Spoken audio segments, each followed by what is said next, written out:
So this is the part 4 of unit circle, where we will look for the transformation of sine function. In my previous video, I explained what are the parent sine function and cos function. If you don't know that, please go back to that one first, understand that, then come back to this video. Okay, now we will see the transformation of sine function. We know that the parent sine function is y is equal to a sine x. A is the amplitude, and a should be always positive because amplitude is the distance from the midline to the minimum or maximum. Now if a is greater than 1, 2, 3, 4, anything greater than 1, then technically it's a vertical stretch, means amplitude is increasing. If a is less than 1, and a has to be greater than 0 no matter what, so it will be vertical shrink, amplitude decreasing. But yes, there will be, if there is a negative sign in front of a, that means it will be a vertical reflection. We'll do next. So let's start with the first transformation. What if my example is y is equal to, hold on, let me do the parent function first. If you guys remember the parent function, you should be able to do the parent function first. On both the graph, I'll do the parent function first so that it will be easy for you to see the transformation, what is going on. Sorry, the negative one should be here. So negative 1, negative 2, 1. I'm doing the parent function. If you remember the parent function of this, it keep on going, but I'm just doing only this much. Okay, let's try the transform function. Suppose y is equal to 2 sine x. If you see here, the period is not changed, so period is still 2 pi. Amplitude is 2. Amplitude is 2 means the distance midline is still x is equal to, sorry, y is equal to 0. Midline is still y is equal to 0. So the distance from the midline to the maximum. So what will be the maximum here now? 2. What will be the minimum here now? Will be negative 2. So the same graph, this is the parent graph, so it will be just a vertical stretch. Zeros are same, everything is same. So if you have to write all the attributes, what is the domain? Domain is all real number. Range will change here as negative 2 to 2. And what else used to write? End behaviors you can see. And zeros. Zeros are still same. Nothing has changed. Zeros is still pi k 0. That is for the sine function. Got it?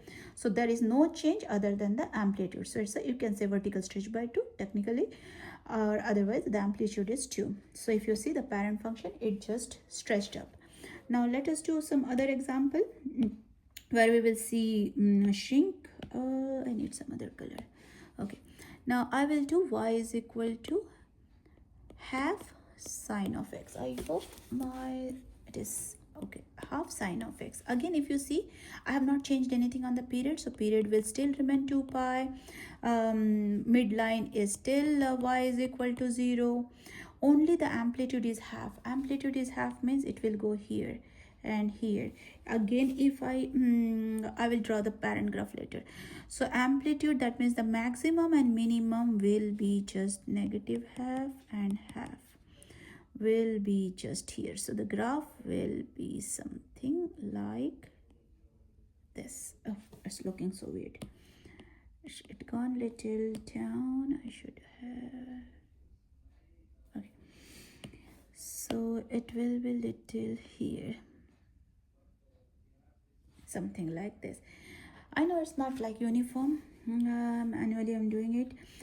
So if I have to draw the parent graph as I did before, the parent graph was this. This was the parent graph with negative 1 and 1. Here it just have a vertical shrink. Try the same graph transformation for cos function. What is your homework? The homework is you have to draw y is equal to 2 cos of x. You check your parent function, only the amplitude will change.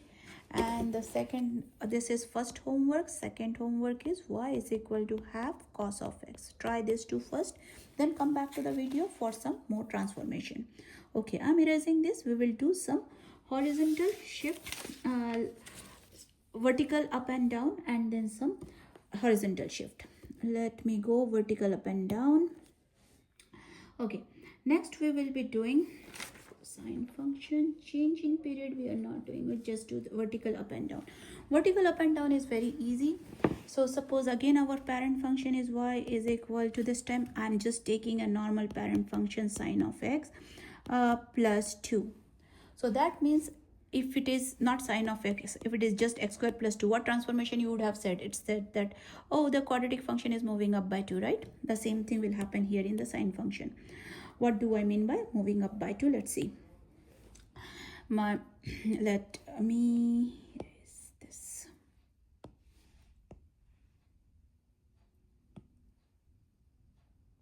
Actually, I shouldn't be doing that. I should be doing this. Okay. In this case, again, we will always do the standard angle as that is 0. If you see, the angle is not changing, the period is not changing, period is still 2 pi. Midline is changing, midline is moving up by 2. So now the midline will be y is equal to 2. Amplitude, there is no amplitude if you see here, that means the amplitude is 1. So amplitude is 1. Let's try all the standard coordinate points, which is pi by 2, pi, 3 pi by 2, and 2 pi.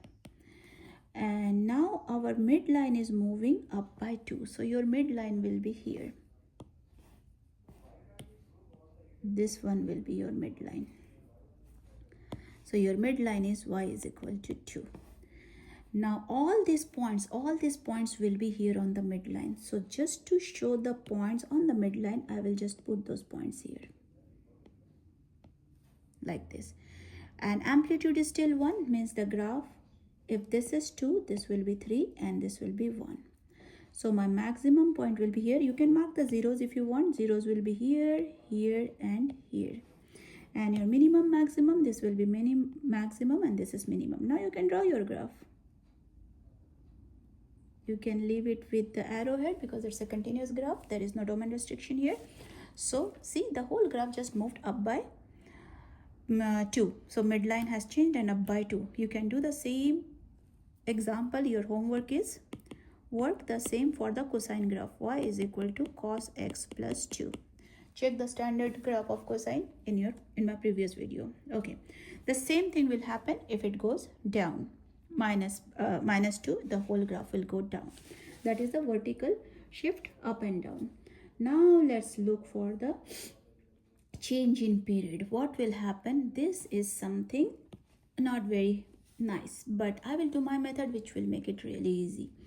So some teachers do it differently, but I love my method. It becomes so easy for everything. So yeah, now we are looking for change. Sorry if I'm bragging for myself, change in period, but I know that if you guys do my method, you will love this method. Change in period. Change in period means when I do not, what is a normal graph? A sine b of x. If the period is, amplitude is 1 and period is pi, we just write y is equal to sine x. In this case, period is pi. What if the period is, of course, period, when this will change, it's a horizontal shrink and stretch, and we know that is b. When b is greater than 1, it's a horizontal shrink. All of us are horizontal compression. When b is less than 1, it will be a horizontal stretch.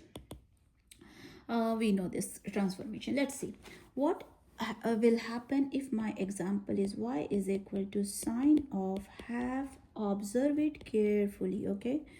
Now first understand, then take the notes. So y is equal to half of x. We know our period should be between, so now in this case we know our sine period should be between 0. Period we know, we need to know the coordinate points, okay?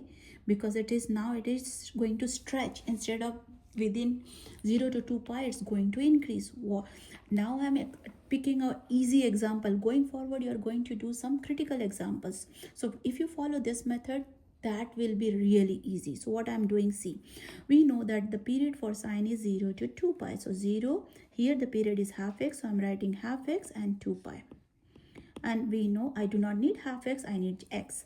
So I will multiply to all the terms. So it will be 0 multiplied by 2 is 0, half multiplied by 2 is x, and 2 multiplied by 2 pi will be 4 pi. So what did I get here? First thing, what did I get here? I got that my interval, that period, is from 0 to 4 pi. This one will give you the starting point, this one will give you the last point. So you know now your point is from 0 to 4 pi, and for sine graph and cos graph we need 4 points. What will be the midpoint? Midpoint will be 2 pi. What will be this point? Midpoint of this pi. What will be this point? 3 pi. You got all the 4 points. And now how to find the period? As I said, I took a very easy example right now. Going forward, you will see some values here also, some not very nice values here also. So find the period. So what is the period? How will you find? This value minus this value, 4 pi minus 0, which is 4 pi. I know some teacher will say that, oh, you can get the period by b over 2 pi. Yes, I know that you can get that easily, but you will struggle in finding the first point and the last point. So if you go by this method, you will get everything at once. You will get the first point, this point, all the points in between, and also the period. So in this case, the period is 4 pi. Okay, rest is all same. If you see, my amplitude is 1, so I do not have to worry. And if you know your parent function, just think that those are 4 points in your parent function, and on the first point it is the maximum, third point it is the minimum, this point is the 0, this point is the 0. So you know your graph goes like this. Just copy paste that graph here. How? First point maximum, third point minimum, and the zeros are here, here, and here. So your graph will be this. That's it. Not bad, right? You got. And anything else? What are the attributes? Period is 4 pi. I told you period is 4 pi. Amplitude is 1. Amplitude is 1. And domain is all real number. Range is still -1 to 1. And yes, what is the change here? There is a change in zeros. So what are the zeros here? That is the new thing you can see. Zeros are by 2 pi. So 2 pi k comma 0. So whatever your period is, that is multiplied by 2, right? So it is 2 pi k. Because this one is an easy example. Going forward, we are going to do some complicated examples. So you know what is your homework now? Your homework is to do the same graph, same change in period for cos. So your homework, I'm writing it down here. Your homework is y is equal to cos of half x. You will do this one for your homework. Okay. Erasing, and I'm doing some horizontal shrink. Okay. Let's do some horizontal shrink example. So y is equal to sine of 2x. Again, I left the amplitude 1. So it's a horizontal shrink. How will you get the period? If you remember my previous example, 2x period of sine is between 0 and 2 pi. So I do not need 2 here. I just need x. Divide by 2. 0 divided by 2 is 0 x, and this one will be pi. So now this time my graph is between 0 and pi. So now my graph will be between 0 and pi. And we know that we need 4 points. What will be the middle point? Pi by 2. What will be this point? Pi by 4. What will be this point? Guess. Okay, you keep guessing. I will come back to that point when you will be done with guessing. So, okay. So what was I doing? I was doing that points. I'm not doing this point, okay? This will be 3 pi by 4. Guys, you should know this. 3 pi by 4. Okay, so now period is, how do we find the period? This minus this, pi minus 0, which is pi. And amplitude is 1, rest everything is same, right? Amplitude is, you know, the first point is maximum, third point is minimum, and these points are 0. So you know how to draw your graph. Tap. You got your graph. So easy, right? go by my method, you will find it really easy. So you know, domain is all real number, range is -1 to 1. Okay, zeros. Can I leave the zeros for you guys? How will you find the zeros here? Zeros are 0, pi by 2. So zeros are difference of pi by 2. So simply pi by 2k. Sorry, pi by 2k I mean to say. Pi by 2k and 0. This goes for, and it is a horizontal shrink by half. So it's squeezed down. So, and I know that you guys know your homework. What is your homework? Do the same example for the cosine function. Not half, it is 2 of x. 2 of x. Do the same homework for cosine function. Next video, I will do all the complicated questions and all the complicated transformation. So stay tuned, guys. Keep following me and have a great day. Bye.